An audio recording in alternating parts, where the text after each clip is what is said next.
tahu besok saya masih hidup atau tidak. Minggu depan saya masih hidup atau tidak. Kita tidak bisa tahu. Tidak ada yang bisa tahu. Hanya Allah kita yang tahu. Itulah sebabnya kita harus bergantung pada Dia. Dan nantinya, sekarang. Bergantung pada Dia. Karena kalau kita bergantung kepada Tuhan kita yang sekarang, maka Dia yang akan mengatur. Dia yang akan mengontrol. Kalaupun kita harus beristirahat sementara, terpujilah nama Tuhan. Ya. Karena itu Dia tahu itu yang terbaik supaya kita dapat terlepas dari jerih lelah kita dan lain sebagainya. Ya. Jadi itu kita tahu kemana kita pergi, Allah kita tahu. Allah kita tahu. Tapi itulah, kita sebagai manusia cuma tahu the past and the present, never the future. Menjadikan doa kita semua. Apa itu doa kita?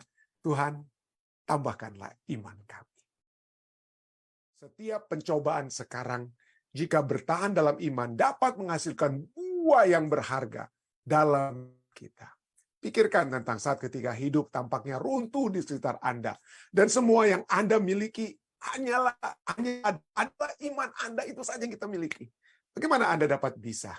Pelajaran apakah yang Anda pelajari? Apakah yang Anda alami yang dapat membantu orang lain yang mungkin mengalami hal serupa? Seringkali kita berada dalam satu situasi di mana kepandaian kita, kepintaran kita, segala sesuatu yang kita miliki, itu tidak ada artinya. Pada saat kita mungkin menghadapi vonis dokter misalnya, ya, saya tidak perlu mengeluarkan kutipan-kutipan dari Steve Jobs, ya, pendiri Apple, yang pada saat dia divonis mendapatkan, dia katakan tidak ada yang lebih apa dapat dia lakukan, ya. Pada saat dia menghadapi kematian, tidak ada hal-hal apapun yang dimiliki, kekayaannya, kepintarannya, visi dan lain sebagainya menjadi tidak berarti. Tidak berdaya. Saya tidak tahu apakah Steve Jobs percaya atau tidak. Tetapi seringkali kita menghadapi satu situasi di mana tadinya kita dapat mengatasinya, kita pikir kita dapat mengatasinya. Kita dapat mengontrol kehidupan kita. Tapi ada saat-saat tertentu yang pasti dalam kehidupan kita, di mana kita tidak dapat mengontrol hal tersebut. Marilah kita belajar dari Yesus, pelajaran kita. Walaupun dia harus berkata, tapi itu perkataan itu bukan pernyataan Yesus yang merasa Allah tinggalkan dia. Kita sudah pelajari. Jangan kita melihat Matius tadi itu kita kata, Yesus ini kurang iman. Kenapa dia harus berkata lama sabachtani? Bukan, ya. Itu menunjukkan pernyataan umat manusia yang beriak karena merasa Tuhan sedang meninggalkan mereka. Tuhan seakan-akan membelakangi mereka. Dan Yesus harus menanggung semuanya tersebut. Yesus harus dibelakangi oleh apa? Seakan-akan Yesus dibelakangi oleh Bapa. Agar supaya saudara dan saya tidak lagi dibelakangi oleh Bapa oleh sebab dosa kita. Tapi agar supaya kita nanti dapat berhadapan muka dengan muka dengan Bapa kita. Jadi kita diajarkan untuk memiliki iman Yesus. Kita pelajari sedikit, ya, Bible study kita. Mari kita lihat sedikit tentang iman Yesus, ya. Wahyu 14 ayat 12. Kemarin pelajaran hari Minggu berbicara tentang ketekunan, ya, ketabahan, endurance, ya. Daya tahan orang-orang kudus yang menuruti perintah Allah dan iman kepada Yesus. Iman kepada Yesus. Nah, arti pada Yesus ini diperdebatkan ataupun dibahas di banyak ahli-ahli Alkitab, dan mereka katakan, ini iman dalam Yesus atau imannya Yesus. Imannya Yesus artinya apa yang Yesus percayai, apa yang Yesus ajar. Jadi seakan-akan ayat ini berbicara, kalau kita percaya bahwa ini imannya Yesus, ini artinya iman Yesus artinya ini doktrin-doktrin yang Yesus ajarkan. Jadi yang menuruti perintah Allah dan doktrin-doktrin Yesus. Tapi tentu saja ini dapat berbicara tentang hal tersebut. Tapi mari kita lihat bahwa iman kepada Yesus itu adalah iman dalam Yesus. Ya, iman dalam Yesus artinya kepercayaan yang kuat kepada Yesus. Kepercayaan kuat yang kepada Yesus. Kalau kita lihat konteksnya ini, misalnya dalam Wahyu 14 ayat 12 dari New English Bible kan apa? Kita remaining loyal to Jesus. Tetap apa? Tetap memiliki apa? Kesetiaan kepada Yesus. Remaining loyal. Seperti Yesus yang setia kepada Bapa di kayu salib. Dia tidak katakan, Bapakku, mengapa engkau tinggalkan aku? Udahlah, aku nggak tahan. Udah, aku berhenti. Saya tidak mau mati dan lain sebagainya. Yesus tidak pernah. Tapi Yesus sedang menyatakan perpisahan manusia yang dia harus tanggung tetapi tetap pada akhirnya dia lakukan dan dia berkata, kepadamu kuserahkan diriku. Lalu it is finished, sudah selesai. Ya. Penebusan itu sudah selesai dalam Yesus. Jadi dia tetap loyal, dia loyal kepada Bapa. Demikian juga dengan kita harus remaining loyal, tetap setia dalam keadaan apapun. Inilah konteksnya. Wah, ini kalimat iman kepada Yesus ini itu juga muncul dalam konteksnya Wahyu 2 ayat 13. Bicara tentang satu jemaat dikatakan apa? Aku tahu di mana engkau diam, yaitu di sana di tempat takhta iblis. Tapi apa? Engkau berpegang kepada namaku. Tidak menyangkal imanmu kepadaku. Iman kepada Yesus ya. Juga tidak pada zaman Antipas saksiku yang setia kepadaku. Yang dibunuh di hadapan kamu di mana iblis diam. Jadi iman Yesus ya. Iman Yesus ini berbicara iman dalam Yesus juga ya. Iman dalam Yesus yang mana kita tetap setia kepada Yesus. Setia. Dan mari kita lihat bahwa iman seperti kita sudah pelajari tadi, ini adalah anugerah Allah. Ini adalah pemberian Allah. Jadi keyakinan, kepercayaan kepada Yesus itu bukan sesuatu yang tiba-tiba muncul dalam diri kita. Usahanya dipercaya kepada Yesus. Tidak. Itu adalah satu pemberian kepada Allah. Dari Allah maksudnya. Pemberian dari Allah kepada umat-umat manusia. Ya.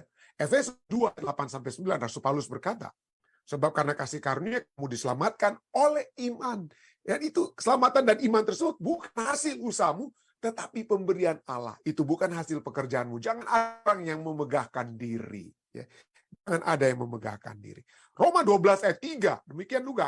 Rasul Paulus katakan, berdasarkan kasih karunia yang dianugerahkan padaku, aku berkata kepada setiap orang di antara kamu, pada umat Kristen pada saat itu ya, janganlah kamu memikirkan hal yang lebih tinggi daripada yang patut kamu pikirkan, tetapi hendaklah kamu berpikir begitu rupa, sehingga kamu menguasai diri menurut ukuran iman. Masing-masing kita memiliki ukuran iman yang apa? Yang kita miliki oleh sebab dari sononya sudah ada dalam kita, bukan ya?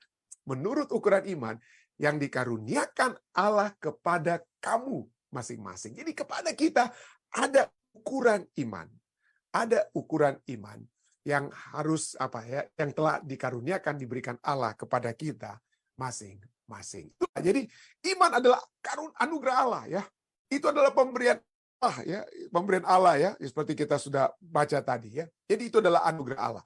Ibrani 12 ayat 2 kemudian itulah katanya dikatakan apa? Marilah kita melakukannya dengan mata yang tertuju pada Yesus yang memimpin kita dalam iman, bahwa iman kita itu kepada kesempurnaan. Tapi mari kita lihat bahasa aslinya dan bahasa Inggris, memimpin kita dalam iman itu artinya the author.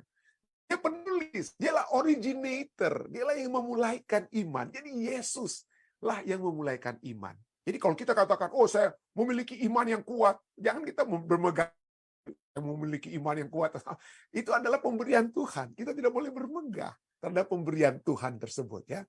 Dialah author. Iman itu authornya, penulisnya, originatornya itu adalah Yesus Kristus. Iman itu adalah anugerah Yesus. Jadi jangan berbangga, oh saya kuat iman saya, iman saya kuat. Itu Tuhan. Jangan kita berbangga dengan hal tersebut. Itulah sebabnya Filipi 1:29 juga katakan apa? Sebab kepada kamu dikaruniakan bukan saja untuk percaya kepada Kristus, untuk memiliki iman kepada Yesus. Itu dikaruniakan. Melainkan juga untuk menderita untuk dia. Jadi iman itu adalah karunia. Iman itu adalah karunia yang Tuhan berikan. Kalau demikian, apa yang manusia miliki?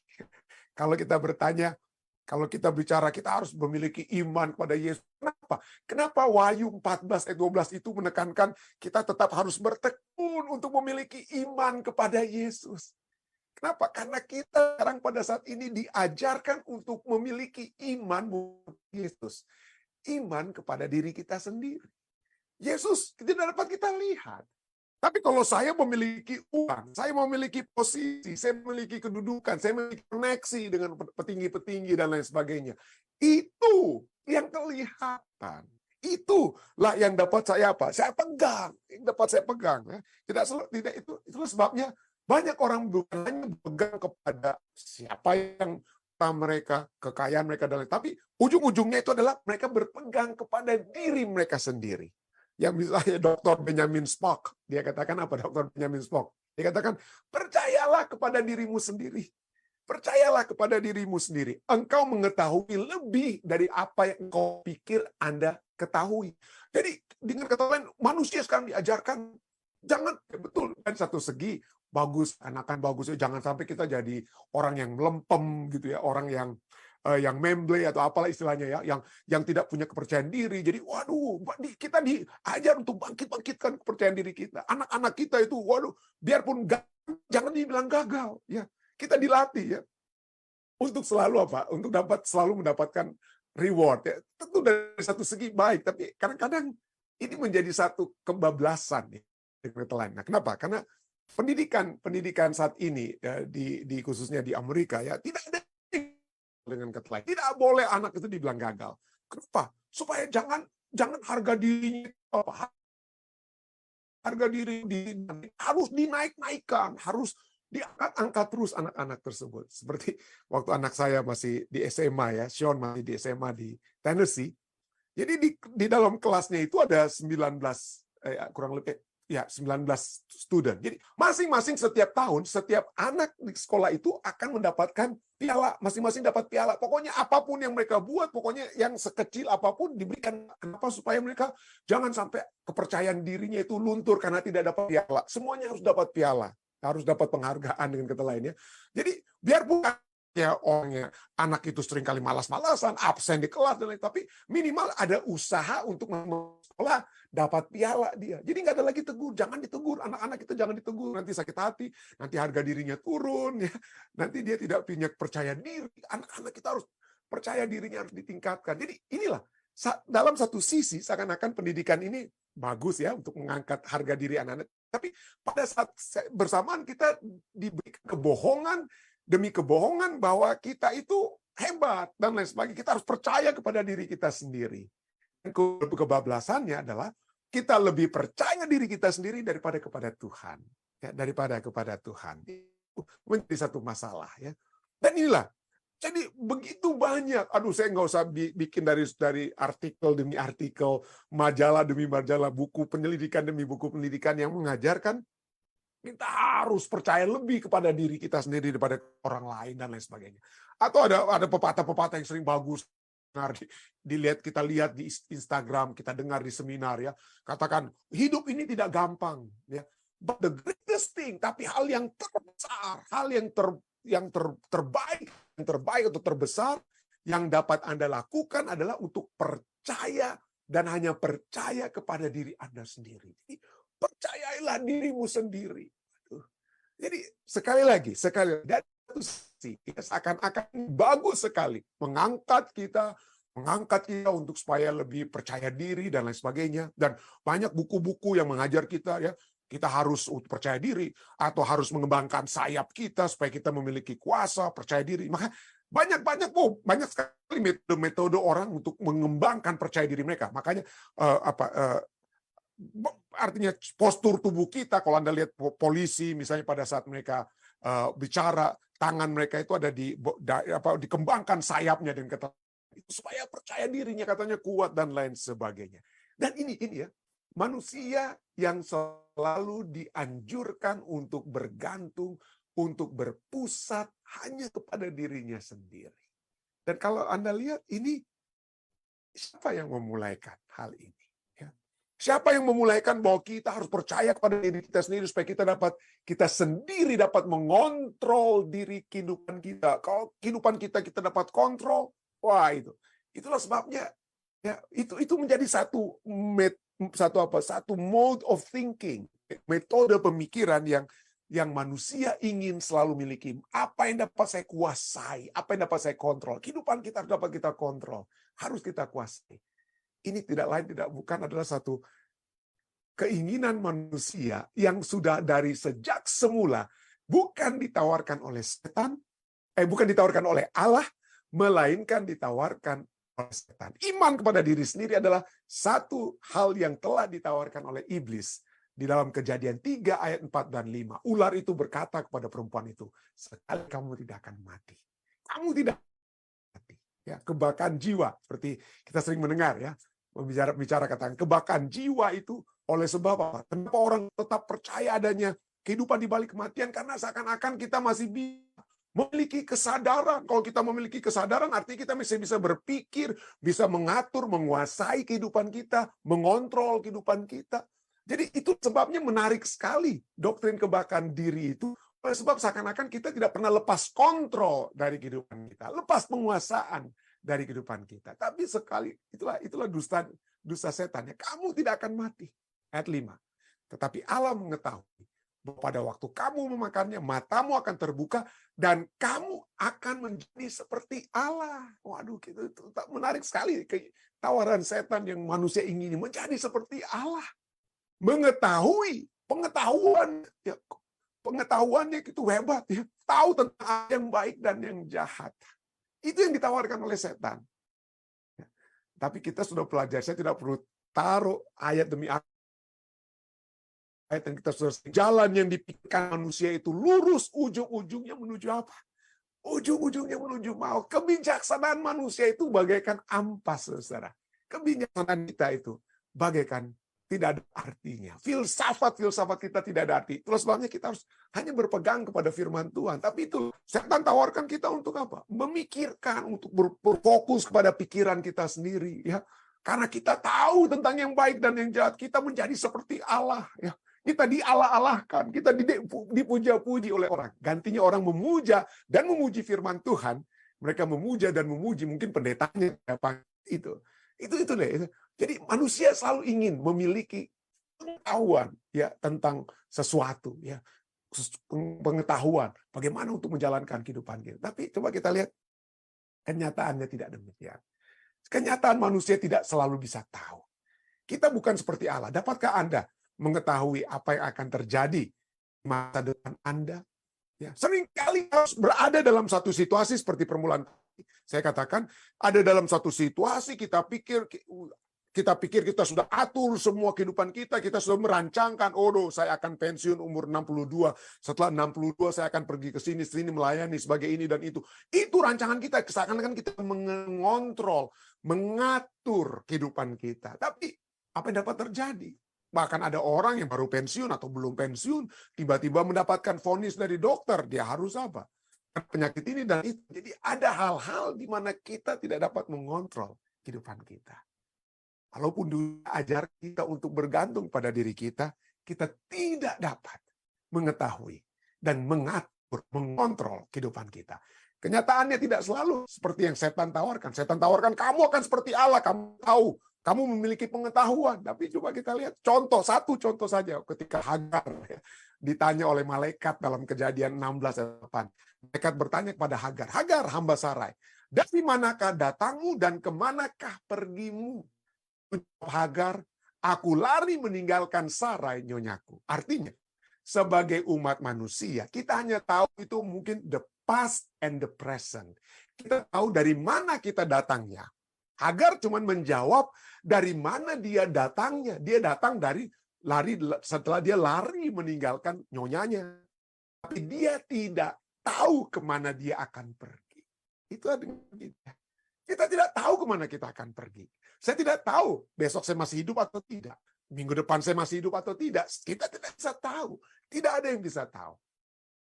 Hanya Allah kita yang tahu. Itu sebabnya kita harus bergantung pada Dia.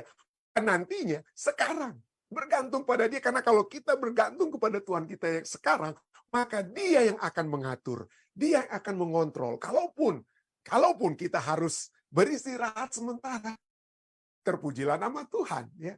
Karena juga Dia tahu itu yang terbaik supaya kita dapat terlepas dari jerih lelah kita dan lain sebagainya. Ya. Jadi itu kita tahu kemana kita pergi, Allah kita tahu. Allah kita tahu. Tapi itulah, kita sebagai manusia cuma tahu the past and the present. Never the future.